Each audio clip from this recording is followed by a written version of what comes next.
नमस्कार किसान साथियों।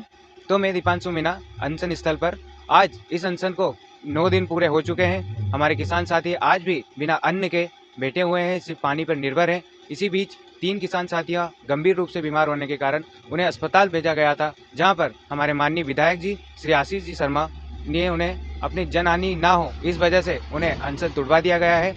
और कुछ गलत जानकारियां थोड़ी सी वायरल हो रही है कि अनशन पूरी तरीके से खत्म हो गया है, तो ऐसा नहीं है। मात्र 3 किसान साथियों का अनशन तोड़ा गया है, वो भी उनकी तबीयत स्वास्थ्य के देखते हुए। इस बाबत हम किसान साथियों से ही जानेंगे कि इस विषय पे। जय जवान, जय किसान साथियों, जय बलराम, जय श्री राम। जैसे कि इंदौर बुधनी रेल लाइन परियोजना में उपजाऊ भूमि अधिग्रहण की जा रही है, इसमें इंदौर से बुधनी तक के लगभग 6,500 से 7,500 किसान प्रभावित है।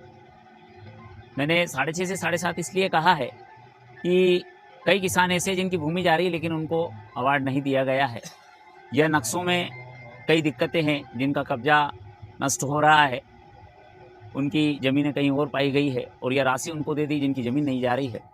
इसी तारतम्य में हम लगातार 9वें दिन अनशन में प्रवेश कर चुके हैं।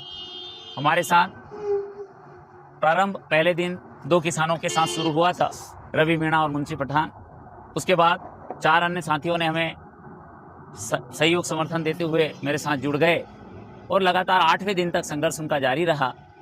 इसी तारतम्य में 8वें दिन स्वास्थ्य उनका चौथे दिन से खराब था। 3 जो किसान हैं, रामेश जी शीरा, उनको यूरिन अर्थात बाथरूम में ब्लड आ रहा था। गुरु खान पठान, उनको पहले फर्स्ट टाइम हार्ट अटैक आ चुका है, दूसरी बार सीने में बार बार दर्द और उल्टियाँ हो रही थी। तीसरे लेखराज जी झाला, उनका बार बार सिर दर्द और अंधेरी चक्कर और शुगर लेवल डाउन होने की वजह से इमरजेंसी हालत में उनको अस्पताल भर्ती कराया गया, जहां पर क्षेत्रीय विधायक पंडित आशीष शर्मा जी ने काफ़ी मान मुनार के बाद उन्होंने आश्वासन दिया, भरोसा दिया कि माननीय शिवराज जी से मेरी सुबह बात हुई है, कलेक्टर महोदय से भी बात चल रही है, रेल मंत्री से भी प्रयास कर रहे हैं और आपके मांगों पे विचार हो रहा है, तो जो भी उचित निराकरण उसका होगा। इसी तारतम्य में उन्होंने किसानों को कि अन्नदाता को मैं मरते हुए नहीं देख सकता, मेरे क्षेत्र में मेरे होते हुए वो मां नर्मदा के बड़े उपासक है।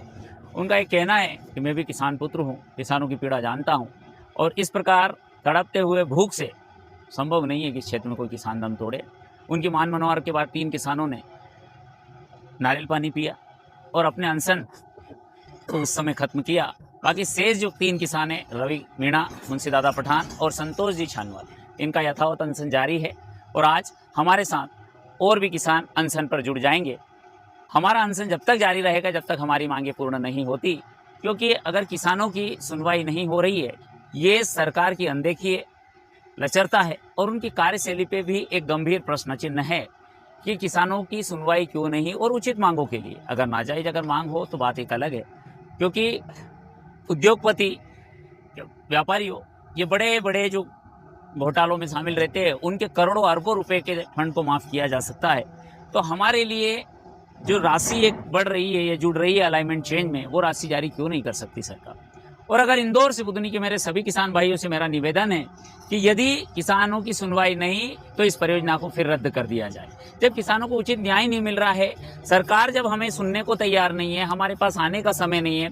ये 9वें दिन हो गया, आज तक कोई भी प्रशासनिक अधिकारी, ना राजस्व विभाग का, ना रेलवे बोर्ड का, ना रेलवे मंत्रालय का, है ना, और ना ही क्षेत्रीय मेरे साथ संतोष जी छानवाल है, ये माननीय ज्ञानेश्वर जी पाटिल सांसद खंडवा, इनके क्षेत्र सुंदरेल बोरानी से आते हैं।